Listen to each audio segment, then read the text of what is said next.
नमस्कार, मैं केपी सिंह। आप देख रहे हैं पीपल बिल। दोस्तों, मैं कल्पना करता हूं कि इस समय देश के जो नंबर एक के उद्योगपति हैं, नंबर एक के जो अमीर आदमी हैं इस देश के, मुकेश अम्बानी साहब। मैं कल्पना ये करता हूं कि मुकेश अम्बानी साहब कभी बहुत ज़्यादा दयनीय स्थिति में हमारे सामने आके खड़े न हो जाएं और वो ये रोने न ये रोना शुरू न कर दें कि मैं तो एक गरीब घर में पला हुआ बेटा हूँ, इसलिए मेरी एक जो है इस कारण से जो मेरे चरित्र की खबर प्रकाशित कराई जा रही है। क्योंकि उनके व्यापार को लेके भी, अदानी के व्यापार को लेके भी तमाम तारीख खबरें छप रही हैं और उनके व्यापार को लेके भी खबरें छप रही हैं। पता चला कि वो जो है एक तरह से सबसे बड़े फंडिंग के स्रोत हैं सत्तारूढ़ पार्टी के। तो इस नाते कई संदिग्ध वो ऐसे काम कर रहे हैं जिससे पता चलता है कि सरकार की नीतियों को प्रभावित करने की वो स्थिति में और प्रभावित करने का काम कर रहे हैं। तो ये तो अम्बानी साहब के बारे में तो जब उनके पिता धीरू भाई अम्बानी जिंदा थे तब से ये छपता रहा है। लेकिन वो विषय हमारा ये नहीं है। विषय मेरा ये है कि देश का नंबर एक का अमीर आदमी कभी ये रोना शुरू कर दे तो रो सकता है कि मेरी स्थिति तो बहुत दयनीय है, मेरे विरुद्ध तो खबरें उसके विरुद्ध छप रही हो तो ये कहने लगे कि मैं गरीब हूँ, मैं गरीब बाप का बेटा हूँ। क्योंकि एक समय तो ये था कि कोई बहुत उनका जो है समृद्धि का कोई खानदानी बहुत बड़ा इतिहास नहीं, बहुत लंबा। अभी उनके जो पिता धीरू भाई अम्बानी हैं, कहा यह जाता है कि वो तो पहले पेट्रोल मैन थे। मतलब एक पेट्रोल पंप पे वो पेट्रोल भरने का, गाड़ियों में पेट्रोल भरने का काम करते थे। बाद में उन्होंने फिर अपना खुद का बिजनेस शुरू किया और बिजनेस इतना चमक गया कि वो मुकेश के आज कि वो अपने वो धीरू भाई अपने ज़माने में शिखर पे पहुंच चुके थे व्यवसायिक दुनिया में, औद्योगिक दुनिया में। और उसके बाद में मुकेश अम्बानी तो दुनिया के जो टॉप अमीर हैं उनमें उनकी गिनती है और देश में तो इस समय नंबर एक पे है। तो कितना हास्यास्पद लगेगा, कितना विचित्र लगेगा, कितना अजीब लगेगा अगर मुकेश अम्बानी ये कहने लग जाएं। क्योंकि हकीकत तो ये है कि जब उनके पिता पेट्रोल भरते थे धीरू भाई जी अम्बानी, तो वो उस समय तो वो गरीब रहे होंगे।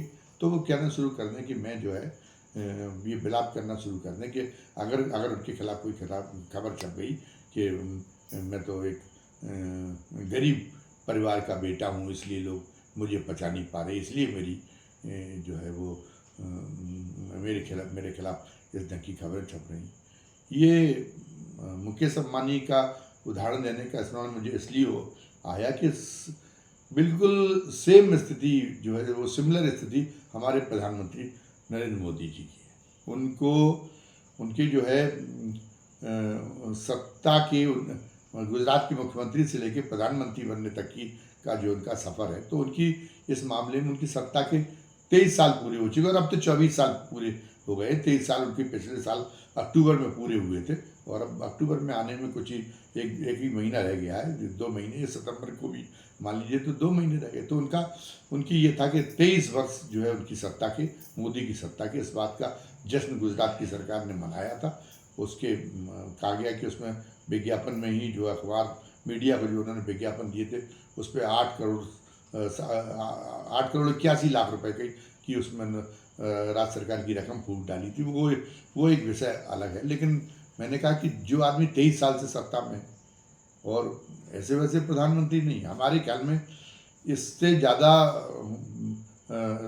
सत्ता की हनक वाला प्रधानमंत्री अभी तक कोई नहीं हुआ। इंदिरा गांधी भी इतनी हनक नहीं थी। इंदिरा गांधी भी मनमानी करते समय अगर विपक्ष बहुत हल्ला मचाता था और तो उनके मन में उनके संस्कार ऐसे थे कि वो डर जाती थी कि लोग मेरे बारे में ऐसे सोच रहे हैं, तो वो भी कहीं ना कहीं विचलित हो जाती थी, पीछे हट जाती थी। लेकिन मोदी को किसी जन मत कर, मोदी तो सारे भय से, सारी जवाबदेही से परे है। इतना शक्तिशाली, इतना निरंकुश प्रधानमंत्री आज तक नहीं हुआ।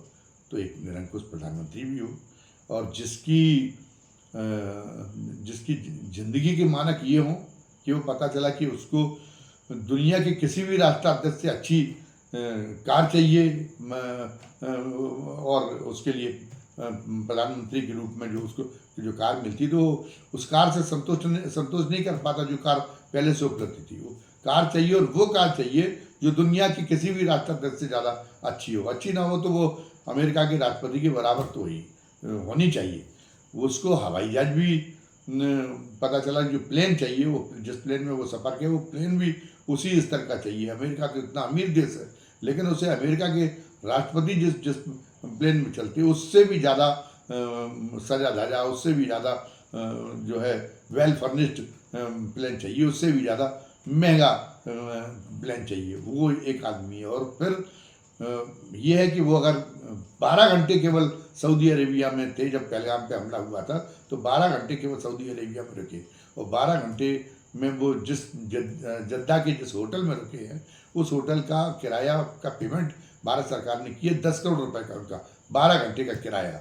तो 10 करोड़ रुपए का उनको होटल चाहिए। ये उनकी ज़िंदगी का मानक है। ये राजसी, इतना राजसी ठाट बाट, इतने जो जिसके ऊंचे, इतने जिसके महंगे शौक हों, और जो चश्मा पता चला कि वो दुनिया के सबसे बेहतरीन ब्रांड का विदेशी चश्मा चाहिए, पता चला कि घड़ी भी उसको वही चाहिए, सब कुछ इतने ऊंचे लेवल का चाहिए। और फिर भी वो इतना कातिर है, इतना असहाय है, इतना दुखी है कि वो बात बात में मतलब रो पड़ता है। अजीब एक बात है कि उन्होंने रोया कि जो है वो मुझे माँ की गाली दी। हालांकि जो माँ की गाली वाला जब प्रसंग जो हो चुका था उसके बाद में वो वहाँ पे गए थे, वो जो संघाई सहयोग संगठन की बैठक में भाग लेने के लिए। तो वहाँ पे तो वो जो राष्ट्राध्यक्ष थे, चीन के राष्ट्रपति से चाहे मुलाकात हो उनकी, चाहे रूस के राष्ट्रपति पुतिन साहब से उनकी मुलाकात हो, सबसे बहुत खिलखिला के हंस रहे थे। वहाँ तो उनके पास में वेदना थी नहीं, जबकि वो प्रसंग हो चुका था उनकी माँ को गाली देने का। कोई कर गया था, वो कोई उस पर मंच पे जो इनकी वोट बचाओ यात्रा जो निकल रही थी राहुल गांधी की, तो वो उस राहुल गांधी तो सभा करके राहुल गांधी और जितने तेजस्वी यादव सब नीचे आ चुके थे। उसके बाद किसी सिरफिरी ने वो गाली दे दी थी, वो गिरफ्तार भी हो गया था। लेकिन फिर भी अगर उनके प्रति हो सकता है कि उनको माँ के प्रति बहुत भावुक हों। माँ इस दुनिया में नहीं रही है, एक अच्छे बेटे के नाते ये होना भी चाहिए कि माँ की स्मृति, वो चाहे जितनी उम्र में बड़ा हो गया हो, चाहे जितनी उसकी माँ की, लेकिन फिर भी अगर कुछ कहा जाए तो उसके आंसू निकल सकते हैं, लेकिन वो आंसू विदेश में नहीं निकले। और इस बात पे जो उनकी माँ जिंदा रही थी तब भी इस बात पे कभी आंसू नहीं निकले कि माँ उनके जो मोदी जी का जो पैतृक मकान था, उस पैतृक मकान की कोठरी में रहती नहीं थी माँ। और प्रधानमंत्री आवास, तो प्रधानमंत्री को बहुत बड़ा आवास मिलता है, वो उस दशा में रहती थी। वो तो माँ थी, इसलिए अपनी बेटी चाहे जिस दशा में रखे जाय भी रखिए राम, तो मतलब उसके लिए तो पुत्र की स्थिति, वो पुत्र की आलोचना तो कर नहीं सकती। लेकिन आपको ये लगना चाहिए था कि माँ रह रही, सारा काम उनके लिए आपने किसी उसकी प्यून की भी व्यवस्था नहीं की है, वो सारा काम वो खुद कर रही हैं। तो वो भी बहुत थे, जो है बहुत ईमानदार थे, आपसे ज़्यादा ईमानदार थे। आप पे तो बहुत सारे उंगलियां उठ रही हैं, और चूंकि आपकी सरकार है तो भले ही आपको जांच का सामना करने की नौबत नहीं आ रही, लेकिन सुप्रीम कोर्ट तक जब मामले जा रहे तो सुप्रीम कोर्ट आपको भले ही उससे राहत दे रहा हो, लेकिन वो ये नहीं कह पा रहा कि नहीं ये जो आरोप है ये आरोप प्रथम दृष्टया खारिज किए जाने होंगे। वो सुप्रीम कोर्ट भी उन आरोपों से लीपापोती की टेक्निकल आधार पर करता है। जैसे वो बोर्स के मामले में उसने मुकदमा बंद किया था कोर्ट ने, तो वो टेक्निकल इशू लिया था। लेकिन कांग्रेसी उस समय ये प्रचार कर रहे थे कि नहीं वो बोर्स में तो कभी दलाली की लेन देन हुआ ही नहीं था। लेकिन बाद में फिर कहा गया, बाद में वो कार्रवाई जब शुरू हुई कि नहीं दलाली ली गई, ये तो इसके तो स्पष्ट प्रमाण है। बस केवल इतना कि दलाली किसने नहीं ली गई, किसने ली, किसको मिली, किसने ली, ये इस बात के सबूत हैं। और जो दिल्ली हाई कोर्ट ने जो उस समय बोफोर्स का मामला खारिज किया था, ये कह के खारिज किया था, ये नहीं कह के कि बोफोर्स का सौदा बड़े साफ सुथरे ढंग से हुआ था। उन्होंने कहा कि यार सीबीआई ने जितने का वो नहीं है, जितने की दलाली की रकम दी जाने की बात नहीं कही जा रही, 68 करोड़ की तो दलाली है, और 200-300 करोड़ रुपये सुप्रीम कोर्ट वो सीबीआई फूंक चुकी थी। वहाँ स्विट्जरलैंड से सबूत जुटाने के नाम बार बार सीबीआई के अधिकारी यात्रा करने जाते थे, और फिर भी सबूत के नाम पे कुछ नहीं लाए, फोटो कॉपी लाए थे जो इंडियन एविडेंस एक्ट के मुताबिक पढ़ी नहीं जाती। तो उन्होंने कहा कि क्यों पैसे की बर्बादी कर रही, जब आप में सबूत जुटाने की क्षमता नहीं तो हम इसको क्लोजर इसमें रिपोर्ट लगाई देते, इसको ख़त्म किए देते, इसलिए ख़त्म किया था। लेकिन उस समय जैसे ही आज जो फितरत आज मोदी जी की और भारतीय जनता पार्टी की, वही फितरत कांग्रेस की थी। तो कांग्रेस उस बात को इस रूप में प्रचारित करती थी कि था। तो कहने का मतलब ये है कि मोदी जी का भी कोई जो निष्पक्ष लोग हैं वो नहीं मानते कि कोई बहुत लाल बहादुर शास्त्री तो खैर, और बीपी सिंह तो एक उसकी मतलब इतने बड़े प्रकाश स्तंभ हैं कि उनका तो कोई छू नहीं सकता। लेकिन लाल बहादुर शास्त्री भी अपने परिवार को, अपनी पत्नी को अपने साथ में रखते थे। मान लीजिए पत्नी आप साथ में रखते थे, नहीं रख पा रहे थे, तो आप अपनी माँ को आप साथ रख सकते थे। इसका कोई ये बहाना नहीं हो सकता कि नहीं आप तो परिवार से मेरे ऊपर आरोप लग जाता है। क्यों आरोप लग जाता? प्रधानमंत्री आगे चल के भी और प्रधानमंत्री आएंगे, और ईमानदार प्रधानमंत्री आएंगे, तो वो अपना परिवार, वो अपनी माँ या वो अपनी पत्नी को साथ में नहीं रखेंगे। लेकिन हमारे कहने का मतलब है कि माँ के प्रति तो माँ की दशा देखे माँ जिन स्थितियों में रह रही थी, उसी समय आपकी आंसू निकलना चाहिए थे, जिन स्थितियों में आप उनको रखे हुए थे। आप तो पहुंच जाते थे साल में एक बार आशीर्वाद लेने के लिए, साथ में कैमरा, वो छोटा सा एक कमरा था, उस कमरे की फ़ोटो कैसे आ जाती थी? आप तो फ़ोटो खिंचवाने के लिए लेके जाते थे कि वो आप मातृ प्रेम को भी कैश कराने का काम कर रहे थे। ये तो आपकी माँ के प्रति भी आपका इतना, किसी का कैलकुलेटिव इतना जो है, मातृ प्रेम भी आपका कैलकुलेटिव हो गया। कोई ये टाइप की हरकत करते हुए किसी राजनीतिक को आज तक नहीं देखा गया जो मोदी जी ने उसका किया था। लेकिन फिर भी हमने कहा कि तो अब जब ये बात बिल्कुल साफ है कि न तो जिसने गाली दी उसके साथ सहमति रही राहुल गांधी की या उनकी तेजस्वी की, और ना ही मतलब जब वो मंच पे थे तब गाली दी गई। तो अब उनको कटघरे में खड़े करने का क्या मतलब है? जिसने गाली दी उसको आप फांसी पर चढ़वा दीजिए, वो तो राहुल गांधी, और वो भी कह रहे। लेकिन इसके बाद में फिर आप ये कह रहे कि मैं जो है जो ये राहुल गांधी नामदार है, तो नामदार को कामदार झेल नहीं रहा। मैं एक गरीब आदमी हूँ, प्रधानमंत्री की कुर्सी पे कैसे बैठ गया हूँ। वही हम बात कह रहे कि जो मुकेश अंबानी कहने लगे कि मैं तो एक गरीब आदमी हूँ। आज आप हिंदुस्तान के सबसे नंबर 1 के मतलब वो उद्योगपति हो गए। चूँकि आपके पिताजी किसी ज़माने में पेट्रोल भरने का काम करते थे, इतनी छोटी हैसियत के आदमी थे, तो मुकेश अंबानी को भी अधिकार है कि वो भी कोई खबर छपे, यही बिलाप करने लग जाए। तो एक जिसकी कोई कहीं से भी संगति नहीं दिखाई देती, कि जिसका कोई मिलान दिखाई देता हो स्थितियों से, कि आपको जो आप ये बात कह रहे हैं कि मैं जो है मैं गरीब हूँ और राहुल गांधी नामदार है। राहुल गांधी तो आज तक अभी तक किसी मंत्री पद पे भी नहीं रहे। राहुल गांधी के पास न तो अभी सत्ता है, न इसके पहले सत्ता थी। तो राहुल गांधी बड़े बड़े जो लोग थे, जो चंद्रशेखर एक प्रधानमंत्री थे, उतने ताकतवर नेता थे कि जो चाहे किसी को संसद में डांट देते थे, बड़े बड़े माफियाओं को भी डांट देते थे। अटल बिहारी वाजपेयी को भी उनके सामने अपनी बोलती बंद रखनी पड़ती थी, इतना उनका खौफ था। लेकिन आज अटल बिहारी वाजपेयी चंद्रशेखर के लड़कों की क्या दशा है? आप की पार्टी में जाके छुड़वैये नेताओं के सामने उनको गिड़गिड़ाना पड़ रहा। जगदम्बिका पाल कितना बड़ा नाम था। आज जगदम्बिका पाल के सामने जो लोग पैदा नहीं हुए थे राजनीति में, शिशु भी नहीं थे, पैदा ही नहीं हुए थे। आज जगदम्बिका पाल को हमने देखा कि जगदम्बिका पाल जो है लालायत रहते कि उनके साथ में हमारा फोटो खिंच जाए, तो एक स्थिति बनती। ये नहीं कि उसके बाप प्रधानमंत्री रहे हों, उसके वो रहे हो, तो वो भी उसी हैसियत में बना रहेगा, उसका रुतबा भी वैसे ही बना रहेगा। आज राहुल गांधी को वो कठिन परिस्थितियों का सामना कर रहा है। आप तो नामदार तो आप हैं, आपके जो ठाट बाट बताते हैं दुनिया में, आपके तो इतने अरमान इतने ऊंचे हैं, आपकी हसरतें इतनी ऊंची हैं, आपके शौक इतने ऊंचे हैं कि दुनिया का कोई, ट्रंप तो इतना बड़ा उद्योगपति है, लेकिन ट्रंप आपके शौक का मुकाबला नहीं कर पा रहा। जो मतलब आपका शौक है, आपके तो ज़िंदगी के मानक दुनिया में सबसे अलग हो, फिर भी आप जो है अपने आप को गरीब कहते हैं। ये कैसा मजाक है? तो ये कार्ड एक समय था जब ये उस कार्ड को उनकी ये नौटंकी चल जाती थी, जहाँ जाते थे वहाँ। तो मेरा तो यहाँ से मेरा बहुत पुराना संबंध है। मैं तो बचपन में यहाँ खेलने के लिए आता था। मेरे गांव में आप चीन के प्रधानमंत्री को लेके गए अपने वहाँ गुजरात में, तो कहने लगे कि वो जो फायान है वो जिस गांव से लेने आया था वो चीन के राष्ट्रपति का गांव था, और जिसमें हिंदुस्तान में जिस गांव में सबसे पहले पहुंचा था वो मेरा गांव था। अजीब अजीब तरह की कल्पनाएं, और वो जो पौराणिक आडंबर हैं, जो आडंबर वाले शब्द हैं, राजदंड और ये, और एकदम लौट जाना है, तो ये नाटकों को आपने खूब कैस कराया।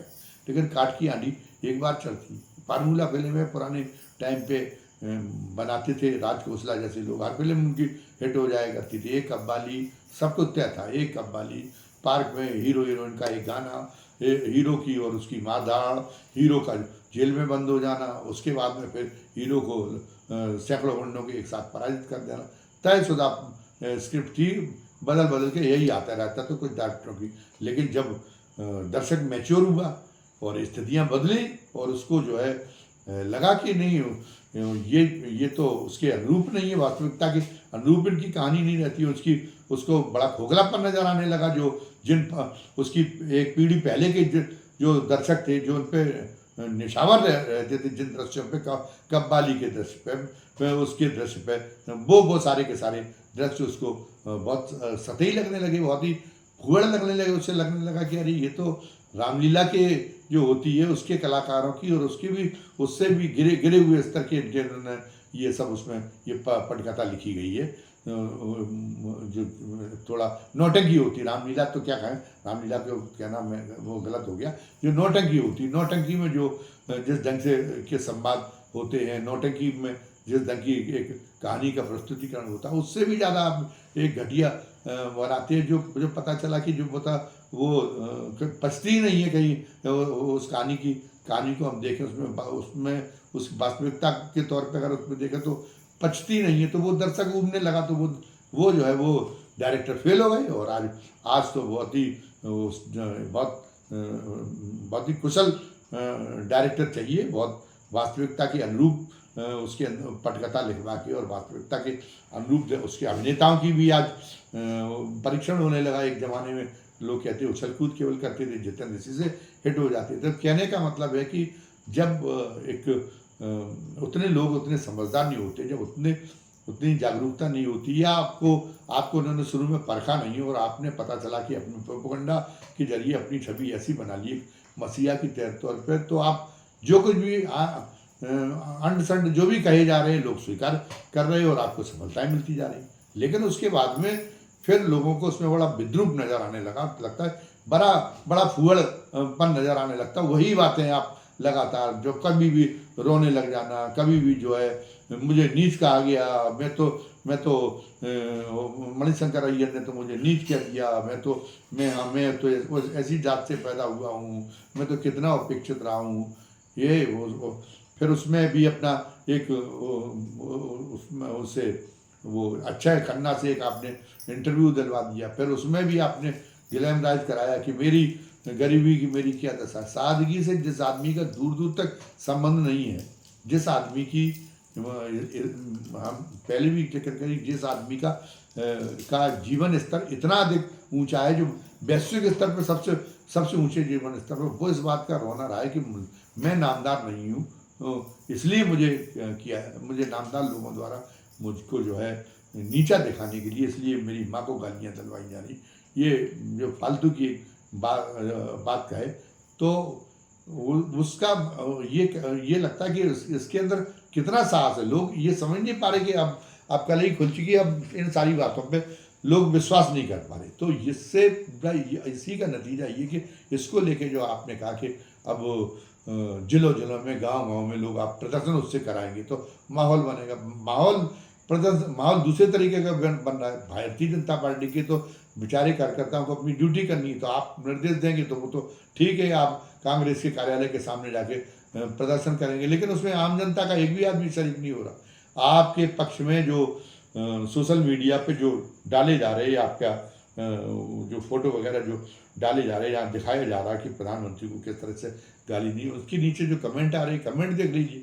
100 कमेंट आप कोसते हुए होते, 100 कमेंट आपको और गालियाँ देते हुए होते, एक कमेंट होता है जिसमें आपके प्रति सहानुभूति दिखाई देती है। तो ये बहुत एक उल्टा पड़ गया ये दांव, ये जो इन्होंने ये जो विद्रूप किया। और वो सारे इसके माने हुआ कि वो चीज़ें जो आपने तमाम तरह की घटिया बातें दूसरी पार्टी के नेताओं की माँ के लिए, उनके पिता के लिए वो बातें कही थी। अब वो मिस्टर क्लीन बना था, इसका बाप राहुल गांधी के लिए कहा था, और फिर कलंकित होके मरा। वो जर्सी गाय, वो जो है बार डांसर, वो सबके, और सुरेंद्र राजपूत को हाल ही में आपके प्रवक्ता ने गाली दी, और उस प्रवक्ता का आपने कोई क्लास तक लेने की कोशिश नहीं की, उसे निकालने की की। तो वो सारे के सारे होके आ रहे कि आपकी, अगर आप इतना जो है इतना उसको गलत समझते हैं, तो आप अपने खुद